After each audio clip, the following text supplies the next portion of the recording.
সরকারি চাকরি না পেলে হতাশ হবেন না। চায়ের দোকানে বেশি আয়, চপ মুড়ির পর এবার চায়ের দোকানের পরামর্শ মুখ্যমন্ত্রীর। ঠিক কি পরামর্শ দিলেন মুখ্যমন্ত্রী শোনাবো আপনাদের, এবং এই নিয়ে কি প্রতিক্রিয়া অধীর চৌধুরীর পরপর রাখবো।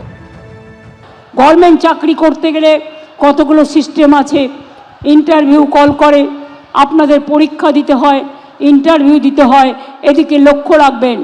ভাইরা আমার, চিন্তা করার বা হতাশাগ্রস্ত হওয়ার কারণ নেই।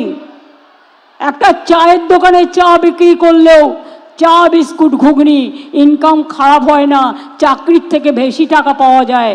মনে রাখবেন, বাণিজ্যে বসত লক্ষ্মী। কেউ চাকরির সুযোগ পেলে চাকরি করবেন, পলিটেকনিকের ট্রেনিং নিয়ে চাকরি করবেন। আমরা 10 লক্ষ ছেলে মেয়েদের পলিটেকনিকের ট্রেনিং দিয়ে আমরা কিন্তু তাদের চাকরি করে দিয়েছি। আরও কয়েক লক্ষ চাকরি হবে খুব শীঘ্রই, যারা ITI ট্রেনিং নিয়েছেন, পলিটেকনিকের ট্রেনিংও নিয়েছেন।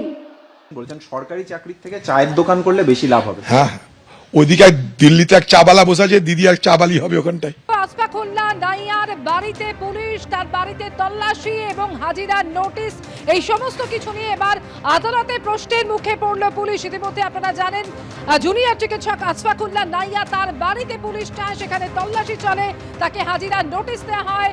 আর এবার এই নিয়ে আদালতে প্রশ্নের মুখে পড়ল পুলিশ। সৌভিক মজুমদার এই মুহূর্তে রয়েছেন আমাদের সঙ্গে টেলিফোন লাইনে। সৌভিক, বিস্তারিত জানতে চাইবো। দেখো, প্রথমত এই যে FIR আশফাকুল্লাহ নাইয়ার বিরুদ্ধে পুলিশের তরফ থেকে দায়ের করা হয়েছে, সেই গোটা প্রক্রিয়া নিয়ে মাননীয় বিচারপতি তীর্থঙ্কর ঘোষ তিনি ক্ষোভ প্রকাশ করেছেন এবং তার বক্তব্য হলো যে এই যে FIR করা হয়েছে, সেই FIR করার আগে যে তথ্য প্রমাণ দরকার ছিল, ন্যূনতম যে সামগ্রী দরকার ছিল, সেই সামগ্রী কোথায় রয়েছে।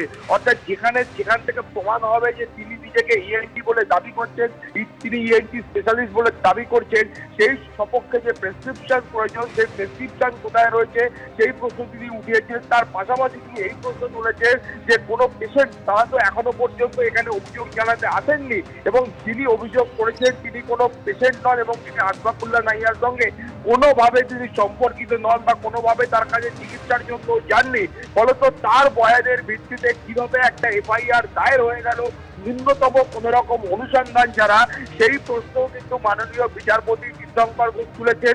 তার পাশাপাশি তিনি বলছেন যে এখনো পর্যন্ত অন্য কোনো ব্যক্তি, অন্য কোনো রোগী বা পেশেন্ট তারাও কিন্তু এই অভিযোগ করেননি যে আসফাকুল্লাহ নাইয়ার বিরুদ্ধে কোনো রকম গাফিলতি রয়েছে।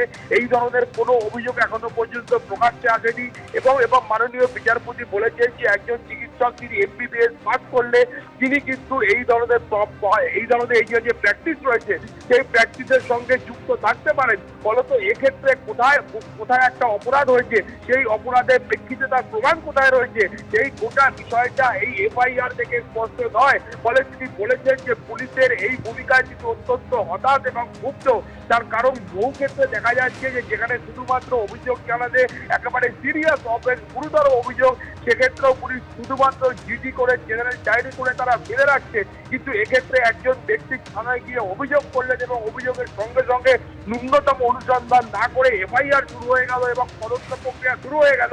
ফলে পুলিশের পক্ষ থেকে এই যে অবস্থান গ্রহণ করা হয়েছে, এই যে ভূমিকা গ্রহণ করা হয়েছে, সেই ভূমিকায় মাননীয় বিচারপতি তীর্থঙ্কর ঘোষ তিনি ক্ষোভ প্রকাশ করেছেন। আগামীকাল সকালের মধ্যে কেস ডায়েরি চেয়ে পাঠানো হয়েছে এবং কেস ডায়েরি আসলে পরবর্তী পর্যায়ে যে নির্দেশ রয়েছে সেটা কলকাতা হাইকোর্টের তরফ থেকে দেওয়া হবে।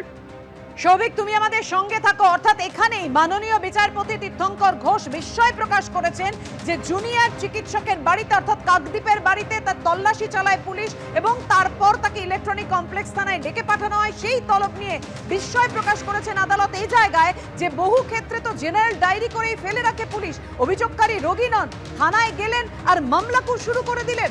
সৌভিক, জানাও আর কি প্রশ্ন তুলেছেন বিচারপতি? দেখো, একদমই এই কারণেই কিন্তু মাননীয় বিচারপতি তীর্থঙ্কর ঘোষ তিনি ক্ষোভ প্রকাশ করেছেন। তার কারণ তুমি জানো যে এই যে ফৌজদারি আইন রয়েছে, সেই আইন অনুযায়ী কোনো ধরনের অভিযোগ আসলে বা এই ধরনের যে অভিযোগ চিকিৎসক আসফাকুল্লাহ নাইয়ার বিরুদ্ধে এসছে, এই ধরনের অভিযোগ আসলে প্রাথমিক পর্যায়ে পুলিশের দায়িত্ব ছিল একটা ন্যূনতম অনুসন্ধান করা। এমনটাই কিন্তু আইনজীবী এবং মাননীয় বিচারপতির মত।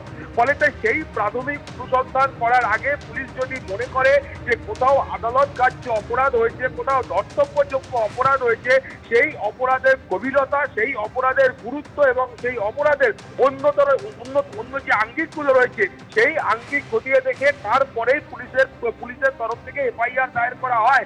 কিন্তু এখানে মাননীয় বিচারপতির পর্যবেক্ষণ হচ্ছে এই যে এফআইআর করা হয়েছে এবং এই এফআইআর এর ভিত্তিতে এই এফআইআর এর মধ্যে যা যা অভিযোগ রয়েছে সেই অভিযোগের ভিত্তিতে ন্যূনতম তথ্য ন্যূনতম প্রমাণ নেই। যার কারণ তুমি জানো যে মূলত পুলিশের তরফ থেকে যে এফআইআর এখনো পর্যন্ত হয়েছে সেই এফআইআর এর মূল অভিযোগ হচ্ছে যে এই চিকিৎসক নিজেকে ইএনটি বিশেষজ্ঞ বলে পরিচয় দিয়েছিলেন, কিন্তু সেই পরিচয়ের সপক্ষে তার যে প্রেসক্রিপশন রয়েছে যে প্রেসক্রিপশনে লেখা থাকবে যে আশফাকুল্লাহ নাইয়া তিনি একজন ইএনটি বিশেষজ্ঞ, সেই প্রেসক্রিপশনটা কোথায়? সেই প্রেসক্রিপশন ছাড়া এই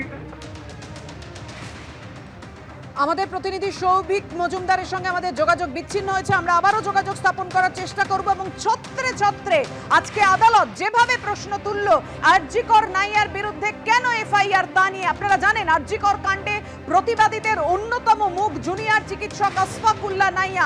প্রতিবাদের একেবারে প্রথম দিন থেকে প্রথম সারিতে থাকা, মুখ্যমন্ত্রীর সঙ্গে বৈঠক থেকে অন্যতম মুখ হয়ে উঠছিলেন আন্দোলনের এই জুনিয়র চিকিৎসক আশফাকুল্লাহ নাইয়া।